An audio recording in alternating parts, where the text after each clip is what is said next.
இது வந்து grey mushroom. இது வந்து நம்ம வந்து என்ன பண்ண போகிறோம்னா டெலிஷியஸான கிரேவி எப்படி பண்ணலாம் அப்படிங்கிறத நம்ம பார்க்கலாம்.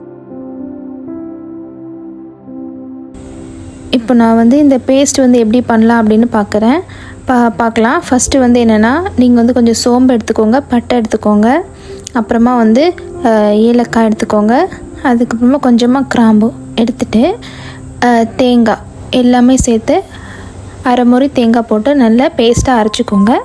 அரைச்சி முடிச்சதுக்கப்புறம் உங்கள்கிட்ட சில்லி பவுடர் இல்லைனா குழம்பு மசாலா பவுடர் உங்களுக்கு காரம் எவ்வளோ வேணுமோ அந்த காரத்துக்கு ஏற்றாப்புல நீங்கள் ஆட் பண்ணி நல்லா பேஸ்ட் மாதிரி இந்த மாதிரி நான் கையில் எடுத்து பார்க்கும்போது இந்த மாதிரி ஒரு கன்சிஸ்டன்ஸில் வந்து நீங்கள் அரைச்சி வச்சுக்கோங்க. அதுக்கப்புறமா தக்காளி உங்களுக்கு வந்து 3 வேணும் 4 வேணும்னா எவ்வளோனாலும் நீங்கள் ஆட் பண்ணிக்கலாம். உங்களுக்கு ஏற்றாப்புல நான் வந்து 3 ஆட் பண்ணியிருக்கேன். நீங்கள் உங்களுக்கு எவ்வளோ வேணுமோ அவ்வளோ நீங்கள் ஆட் பண்ணிக்கோங்க. தக்காளி அதிகமாக ஆட் பண்ணாலும் கம்மியாக ஆட் பண்ணாலும் எந்த ஒரு டேஸ்ட்டு வந்து கம்மியாகாது. அப்புறமா இந்த மாதிரி நீங்கள் அரைச்சி எடுத்துகிட்டு இப்போ நீங்கள் இது வந்து என்னென்னா, நான் யூஸ் பண்ணுறது வந்து கல் சட்டி. இது வந்து என்ன சொல்லுவாங்கன்னா நான்ஸ்டிக் தவான்னு சொல்லுவாங்க. இதில் வந்து நம்மளுக்கு வந்து அடி பிடிக்காது, எதுவுமே பண்ணாது. நீங்கள் கம்மியாக ஆயில் ஊற்றினாலும் சரி, அதிகமாக ஆயில் ஊற்றினாலும் சரி, நம்மளுக்கு வந்து அடி பிடிக்காது அப்படிங்கிற ஒரு ப்ராப்ளமே நம்மளுக்கு வராது. உங்கள்கிட்ட அது இல்லைன்னா இந்த மாதிரி திக்கான பாத்திரத்தை யூஸ் பண்ணிக்கோங்க. இப்போ நம்ம ஆயில் ஊற்றி அதில் கொஞ்சம் கடுகு ஆட் பண்ணி நம்ம வந்து நல்லா வதக்கிட்டு இப்போது மஷ்ரூம், இப்போ நான் யூஸ் பண்ணியிருக்கிறது வந்து இது வந்து என்னென்னா கிரே கலர் ஆயிஸ்டர் மஷ்ரூம். பார்க்குறதுக்கு ஒயிட்டாக தான் இருக்கும். அது குட்டியாக இருக்கும்போது மட்டும்தான் அது கிரே கலரில் இருக்கும். வளர்ந்ததுக்கப்புறம் அது வந்து ஒயிட்டாக இருக்கும்.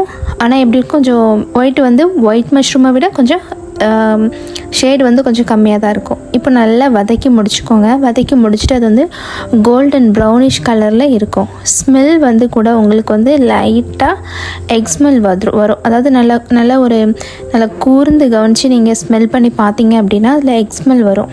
கோல்டன் ப்ரௌனிஷாக நல்லா இருக்குதா, நீங்கள் வந்து டச் பண்ணி கூட பார்த்துக்கோங்க.